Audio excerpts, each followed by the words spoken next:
Saya rasa yang penting ialah dedikasi ya ayah saya. Dan dedikasi ini memerlukan disiplin. Sehingga hari ini juga dia tidak pernah ya menghabiskan harinya tanpa melakukan sesuatu yang berkaitan dengan menulis. Disiplin itu penting sekali untuk menjadi seorang penulis dengan aktivitinya. Kalau tidak ada disiplin, jadi tidak ketentuan. Tiap-tiap malam saya membaca dan tiap-tiap hari saya menulis. Bila saya menulis, saya tidak menulis satu projek. Misalnya kalau saya menulis puisi, saya tidak menulis satu judul. Saya menulis 2-3 puisi. Kalau puisi yang pertama ilhamnya habis, saya berhenti. Dan saya berhenti itu saya tidak pergi ke lain tempat, saya masih duduk di depan komputer, saya cari suatu bahan lain. Dia pernah beritahu saya, okey, dia buat karya A, kalau dia dah penat dia buat karya B, atau dia buat karya C, dia boleh lakukan serentak. Pada saya itu hebat. Kalau orang boleh buat dan menghasilkan dengan baik, wah, itu satu bakat luar biasa. Saya ingat juga pada waktu malam bila masa kami nak tidur, lampu di bilik bapa saya di mana dia bekerja itu selalu masih terang. Dan saya dapat dengar ya bunyi mesin type dia. Jadi itulah kaitan saya bahawa okey bapa saya bekerja di dalam bilik itu dan dia sedang menaip. Dan kadang-kadang saya tidak berhenti sehingga isteri saya mengatakan, tak penat ke? Tak mau tidur ke?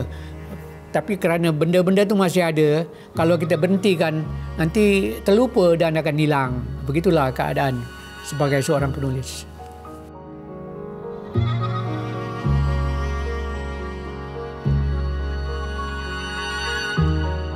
Dalam tempoh lebih daripada 70 tahun itu, lanskap sastra di Singapura mengalami perubahan. Tetapi yang menarik, Suratman Markasan masih tetap menulis. Titis penanya masih terus mengalir. Perkataan yang paling sesuai untuk beliau ialah mantap betul. Mantap betul itu menjadi mantul. Artinya dia betul-betul mantap dari segi pekaryaan. Nasihat saja sebagai seorang guru, sebagai seorang penulis, sebagai seorang tua, bahawa anda haruslah sayang kepada bahasa anda. Apabila anda sayang kepada bahasa anda akan mengekalkan identiti anda sebagai orang Melayu di Singapura. Anda boleh tahu bahasa apa pun juga, tapi jangan lupa bahasa ibunda anda. Itu suatu yang tidak boleh dilepaskan. Jadi harus ada identiti. Sayang kepada bahasa merupakan satu dari identiti yang jangan dibuang sampai bila-bila. Semangat dia yang teguh untuk meneruskan kehidupan dengan menghasilkan karya yang besar. Itu dia semangat yang harus kita ikuti. Kesabaran dia, keteguhan dia, kekuatan dia. Keyakinannya terhadap apa yang dia percaya, dia berani membangkitkan ya isu-isu yang dia rasa penting bagi masyarakat.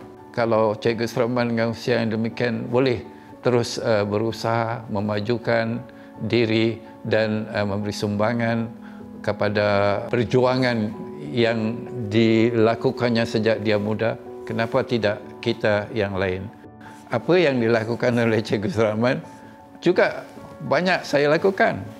Saya juga menulis untuk mengongsi pandangan-pandangan saya.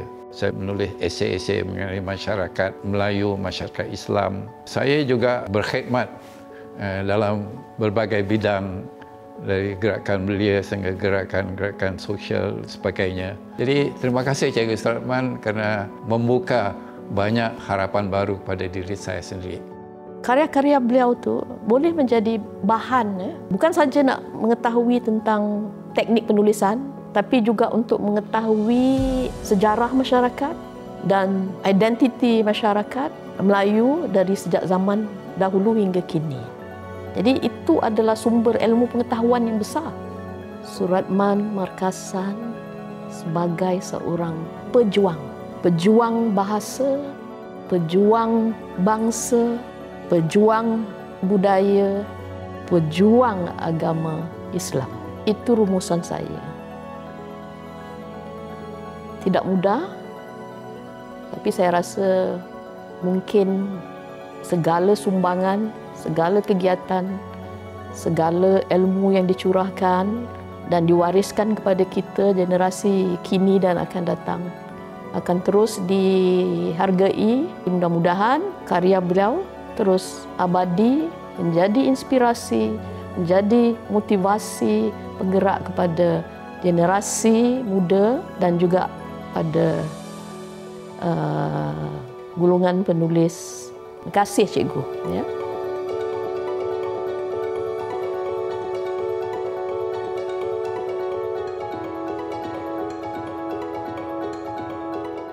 Tentu saya bangga, saya katakan, dengan kurnia yang dianugerahi oleh Allah Subhanahu Wa Taala kepada saya.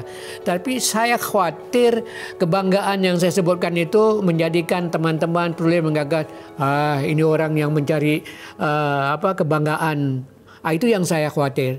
Dengan itu selalu saya mengatakan bahwa apabila saya menerima anugerah, saya merasa bersyukur kepada Allah yang telah memberikan kepada saya dan mengharapkan saya menjadi orang yang lebih baik daripada apa yang sebelumnya. Dan Anda harus menulis lebih baik daripada apa yang saya telah paparkan, baik dalam apa bentuk sekalipun. Bagus kalau ada cita-cita semacam itu.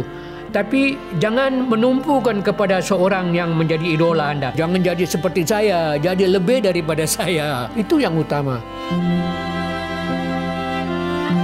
Aku tak berdoa untuk anak-anakku menjadi kaya, karena kaya akan membencinya orang tak punya. Aku tak berdoa untuk anak-anakku menjadi senang, karena senang akan menyesatkan jalan pulang.